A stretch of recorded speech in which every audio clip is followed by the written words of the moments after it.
भारतातील कोणत्या राज्यात सर्वात जास्त हत्ती आढळतात?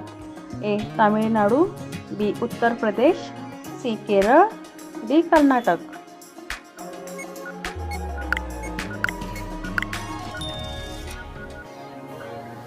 उत्तर आहे डी. कर्नाटक.